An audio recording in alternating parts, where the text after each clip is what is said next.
আজকে আমি আলোচনা করব লিবারালিজম নিয়ে, অর্থাৎ উদারনীতিবাদী তত্ত্ব। এই বিষয়টা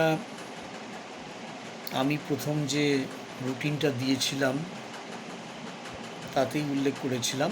তাছাড়া আমাকে গত রবিবার ফোন করেছিল একটি ছেলে, বীরভূমের রামপুরহাট থেকে, 12 ক্লাসের ছাত্র। তার নাম সুগত হাজরা।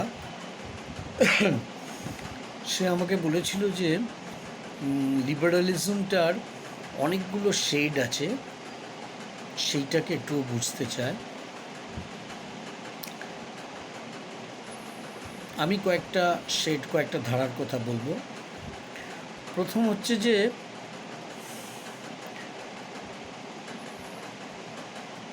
মধ্যযুগ শেষ হয়ে গেল,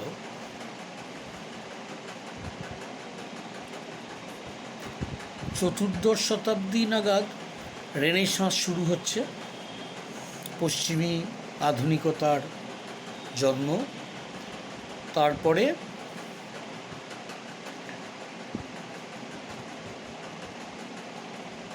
আসছে 17 শতকে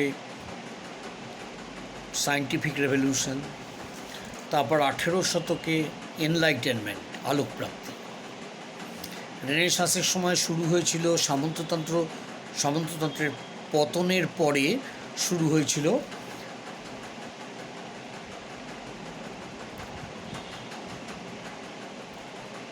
মার্কেন্টাইল ক্যাপিটালিজম,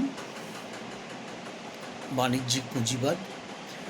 তারপর সেটা বিকাশ লাভ করতে করতে এনলাইটেনমেন্টের সময়, আমরা জানি 1760 সাল থেকে শিল্প বিপ্লব শুরু হয়েছিল ইংল্যান্ডে, তো অর্থাৎ 18 শতকে ওই সময় এনলাইটেনমেন্ট চলছে। তো সেই সময় ঐতিহাসিক পটভূমিটা হচ্ছে ইন্ডাস্ট্রিয়াল ক্যাপিটালিজম, শিল্পভিত্তিক পুঁজিবাদ। তো এই রেনেসাঁসের সময় থেকে শুরু করে আস্তে আস্তে লিবারালিজমের সূচনা। জন লক, ব্রিটিশ দার্শনিক, তাঁর হাতে লিবারালিজমের বা উদারনীতিবাদের বিকাশ।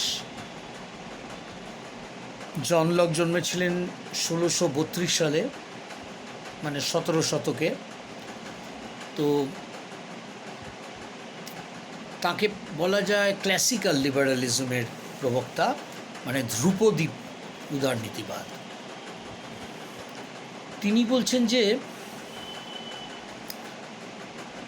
রাষ্ট্র ঈশ্বরের সৃষ্টি নয়, এটা প্রাকৃতিক কোনো সংস্থাও নয়, যেটা ভাববাদী তত্ত্ব বা আইডিয়ালিস্ট থিওরি বলতো।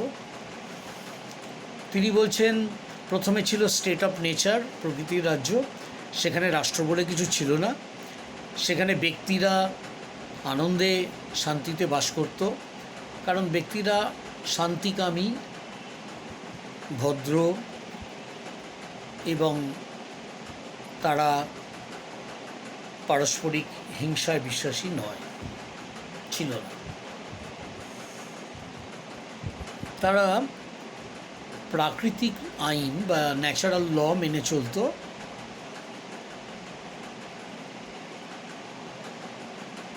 ফলে ওই প্রকৃতির রাজ্যে প্রথম দিকে রাষ্ট্রের কোনো প্রয়োজন হয়নি, কিন্তু ক্রমশ কতগুলো বাস্তব ব্যবহারিক অসুবিধে দেখা দিল, প্র্যাকটিক্যাল ডিসঅ্যাডভান্টেজেস। যেমন প্রাকৃতিক আইন ঠিক কোনটা, তার ব্যাখ্যা কী। দ্বিতীয়ত, প্রাকৃতিক আইন কিভাবে প্রয়োগ করা হবে, কিভাবে তার রূপায়ণ হবে।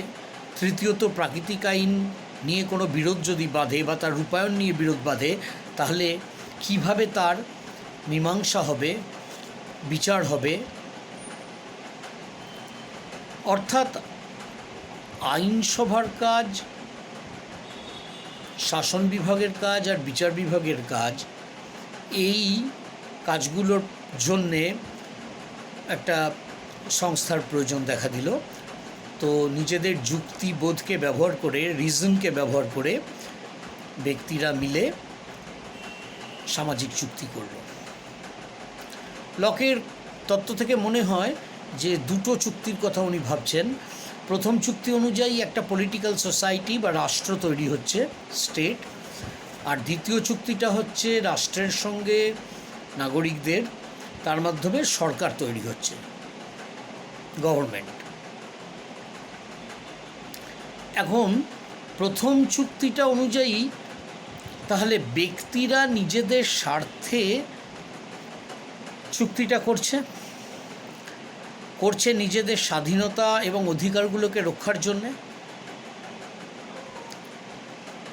তাহলে এই রাষ্ট্র এবং সরকার এগুলোর হাতে খুবই সীমিত ক্ষমতা থাকবে,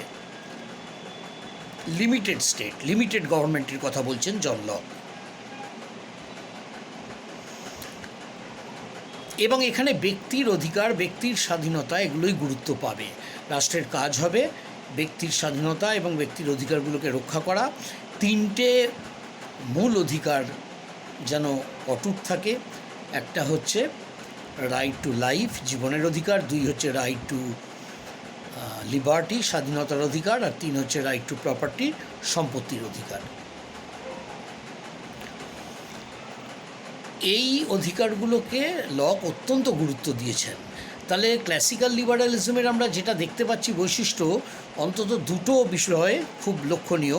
একটা হচ্ছে যে এখানে ব্যক্তির স্বাধীনতা, ব্যক্তির অধিকার রক্ষাটাই মূল কথা।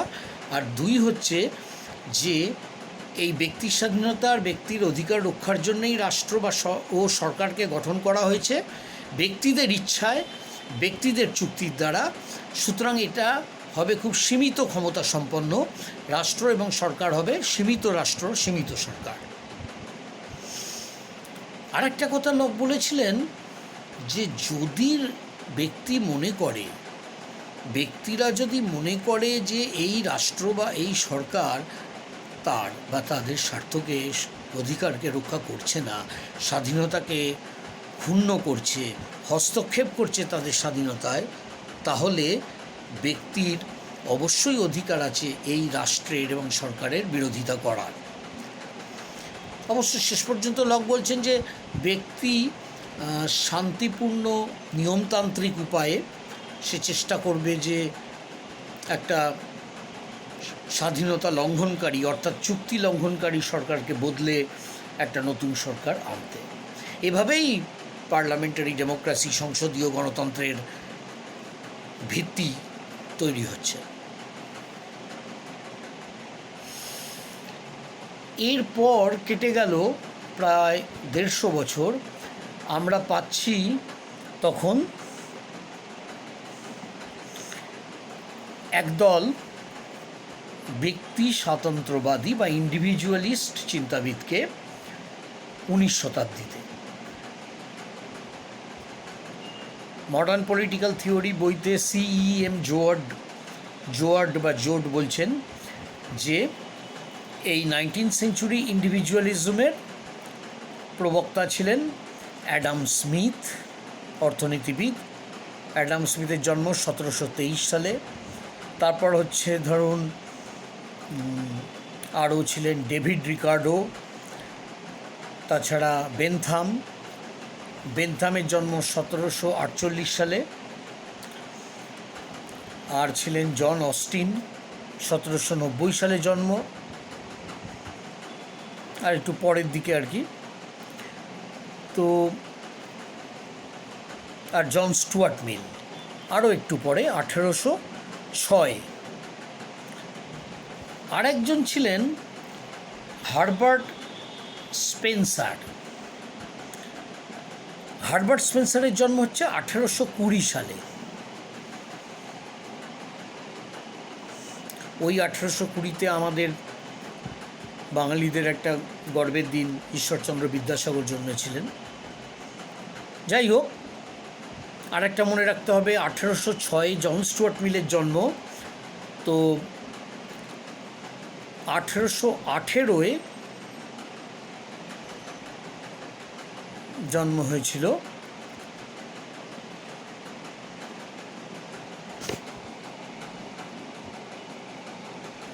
1818 জন্ম হয়েছিল কার্ল মার্কসের।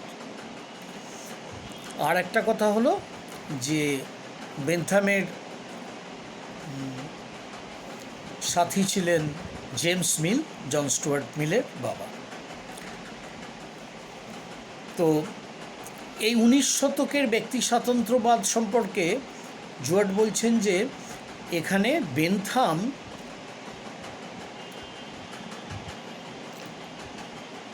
অর্থনৈতিক দিক থেকে খুব